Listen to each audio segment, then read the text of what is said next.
everybody, and welcome back to Just a Mental Note. Today I'm going to be telling you about 10 of the things that I have been able to identify that make my mental illness worse.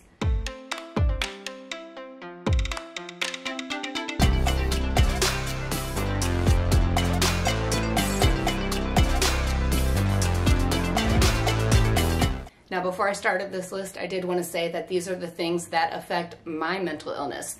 These are the things that affect my mental health symptoms. They can make the symptoms worse, they can make them last longer, but this is particular to me. There are a lot of people who may be able to identify with this list as well, may be able to look at this list and say, maybe that's affecting my mental health too. But not everything on this list is going to affect everybody. This is just my personal experience as a mentally ill person. The first thing on the list is not being treatment compliant, and this means not taking my medication and going to therapy when I need to. Now, this may seem like an obvious thing for most people. If you don't take your medication or go to therapy, obviously you're not going to get better. Your mental health is only going to get worse. However, there are some people, like myself, whose symptoms are almost non-compliant in nature. My mental health symptoms tell me I don't need to take my meds, or that I don't need to go to therapy, or just I'm anxious, I don't want to do this, so I won't do it. It can make it very difficult when the very symptoms that you're trying to alleviate or fix through medication and therapy are also telling you, or in some way making it harder for you to take that medication and go to therapy. It can be very, very difficult, but that is the number one thing that I go to. If I'm having a few off days, I have to think, did I take my medications? Did I take my medications on time? Have I done everything that I'm supposed to be doing medically to make sure that I'm okay? Well, the first thing on this list talked about my routine that I need to stay in that has been prescribed to me by my medical professionals. The second thing on this list is that my mental health symptoms get worse when I'm not able to stick to my self-care routine that I have every day. For me, that means I have to do my skincare in the morning and at night. It also means that I have to journal at least once a day, and I try to meditate as often as I can, but that last one usually only happens a few times a week. If I don't stay on top of my self-care routine, I can drastically feel my anxiety getting worse, my depression getting worse, and then it spirals in on itself because my depression and my anxiety is getting worse, so I don't want to get out of bed, so I don't do my self-care routine. It can be very, very hard to break that cycle once I stop. At this point, it is a little bit of habit, but it's also really easy to skip, and once I start skipping, it's really hard to go back into it. So it's very important for me to stay on top of the things that make me feel good, the things that make me less anxious, the things that make me feel more at one with my body. The third thing that can really make my mental health worse is when I am in physical pain. That is difficult for those of us who live with both mental health issues and chronic illness issues, but there definitely is an interwovenness in between the two. When I am in pain, it makes me cranky, it makes me very short-fused, it makes me anxious, it makes me depressed, all of these emotions, and it makes me feel them very strongly, maybe at least for me, because when I'm in pain, I'm normally stuck doing nothing, so there's nothing to do besides sit and think about how terrible I feel. For me, maintaining my mental health also means that I need to maintain the lowest possible level of pain that I can. I know I can't control it, but I need to do what I can to help alleviate that pain and try not to do things that I know will hurt my body in the future, because it won't only hurt my body, it'll also hurt my mind. The fourth thing that aggravates my mental health symptoms is something that I really need to work on because I do it all the time, and that is rumination. Rumination is when you think about something over and over and over and over and over again. It is exhausting. It happens a lot with people with anxiety, ADHD, depression. Honestly, a lot of mental illnesses and mental health issues have rumination as one of the symptoms, simply because it is so common for people with mental illness to almost get stuck on these negative thoughts. It can be really hard to try to get better when your brain is stuck on the thought of, I'm not worth it, I'm not worth it, I'm not worth it. It can be really hard to try to manage your anxiety when your brain is constantly telling you, I'm out of control, I'm out of control, I'm out of control. Obviously, this is not something that you can change overnight. These are patterns that our brain develops over time, and it takes a lot of time and energy to unlearn them. but I'm working on it because rumination can be so incredibly detrimental, and being able to break that thought cycle is the first step in being able to stop the ruminating in general. The next thing that I've identified to make my mental health symptoms worse is not having good sleep or having a lot of nightmares, which to me are one and the same. For me, I deal with a lot of nightmares. It is possibly most likely related to the amount of trauma that I have dealt with in my life, and I'm actually currently going through the process of going to trauma therapy to deal with these things. So hopefully at the end of that whole journey, I will be able to sleep with fewer nightmares at least. But if I don't sleep well, or if I sleep with nightmares all night, I'm a wreck the next day. If I have nightmares, I can't even get out of bed. If I don't sleep well enough, my body is in so much pain, which I said earlier aggravates my mental illness. So not only is my body in pain, but I'm also more anxious, more cranky, more depressed. Sleep is just so essential to human functioning, especially my functioning. Sleep is an integral, sleep is everything to me. I could sleep 12 to 14 hours a day and be more than happy. So if I can't sleep, my brain doesn't like it. And my body doesn't like it, which just makes my brain even worse.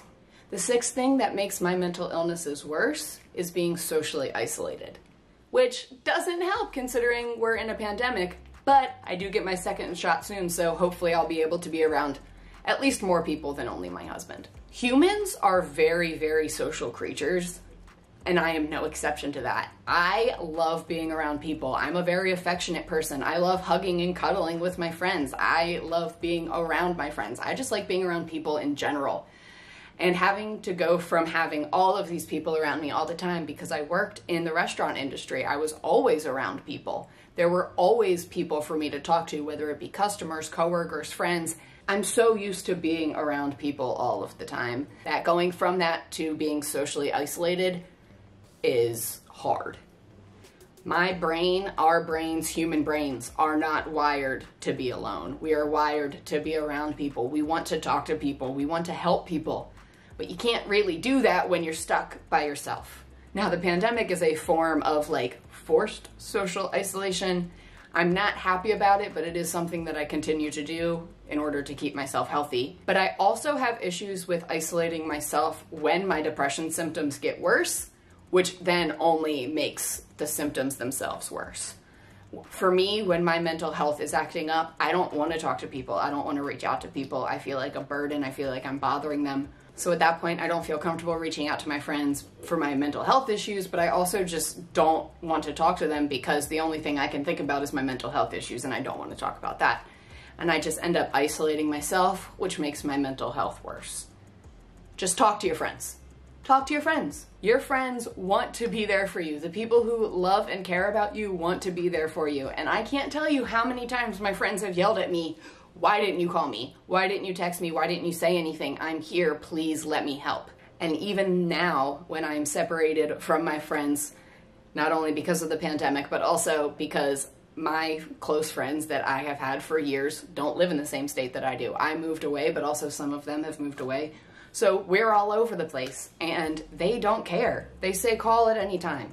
And I really need to do that more. I need to make sure that I am talking to my friends not only when things are happy and good and I can share exciting news, but also when I'm sad and upset, and really when I need to talk to people the most. The seventh thing that I've noticed can make my mental health symptoms worse is being in a very highly emotionally charged environment.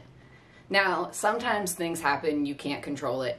However, I am a very empathetic person. I absorb the energy and the emotions of everybody around me. It is also very common for victims of trauma to be hypervigilant, to be oversensitive to things, to always have their eyes and ears open in case something's going to happen. So if I'm like that already all the time, if you put me in a situation that is highly emotionally charged, I don't know how to handle it. I already got way too much going on in here for me to handle. I can't deal with everything that's going on out there. It's not gonna happen. I'm simply going to have an outburst, or I'm gonna shut down, because I don't know how to deal with other people's highly charged emotions. I'm still trying to learn how to deal with my own. The eighth thing that can really aggravate my mental health symptoms is when there is strain in my personal relationships.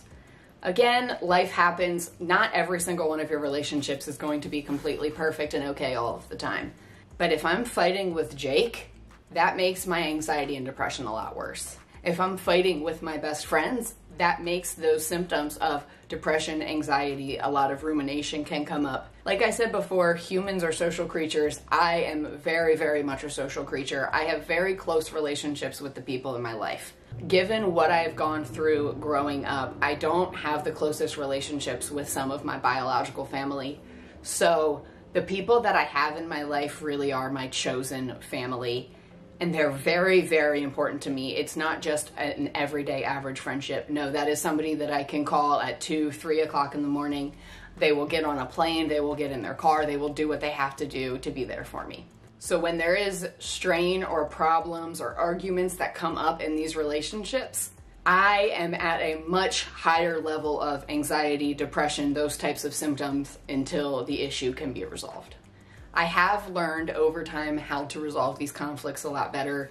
I used to either just blow up or shut down. Now I really try to communicate through them, but sometimes it takes some time for me to go through all my emotions and be able to calm myself down enough to be able to talk to the other person. I know that a lot of people will probably relate to this, but for me, my chosen family really grounds me. It's what keeps me here. It's what keeps me okay. Or at least they're able to try. It's not always possible, but they try their best. And those relationships are very important to me. They are my grounding. And when my grounding has some cracks in it, I don't know how to deal with it until I can mend that back together again. The last two things on this list really are both sides of the same coin. The first one that we're going to be talking about is understimulation. And for that, I mean mental stimulation. If I am not properly stimulating my brain, if I am not seeking out activities that make my brain work, whether it be crafts, puzzles, making YouTube videos, doing research, doing schoolwork when I get back in school, all of these sorts of things stimulate and activate parts of my brain that make me happy. I enjoy thinking, I enjoy learning, I enjoy growing. And if my brain is not doing those things, it makes me anxious, it makes me depressed, it makes my self-esteem much, much lower. It also gives me more time to ruminate and to think about how anxious I am and how depressed I am, because if I'm not stimulating my brain, then it is left to its own devices and can think whatever it wants to. And that is where it can get very, very dangerous, at least for me. I have some thought patterns in my brain that are automatic, that are not the safest, that are not the healthiest, that I'm working on changing.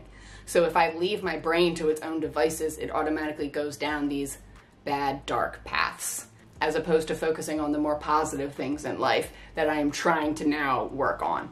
On the other side of that coin, the last thing on this list of things that aggravate or irritate my mental illnesses is overstimulation. Yes, I like to think, I like to grow, I like to learn, but there is a level of current stimulation that my brain can handle, and if you go above that, I shut down. I don't like loud noises.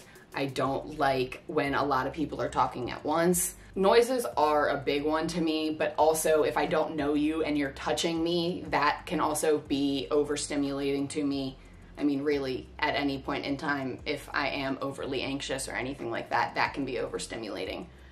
Just any sort of loud noise, bad smells, a touch, any sort of things that make my brain go into overdrive, I do not like.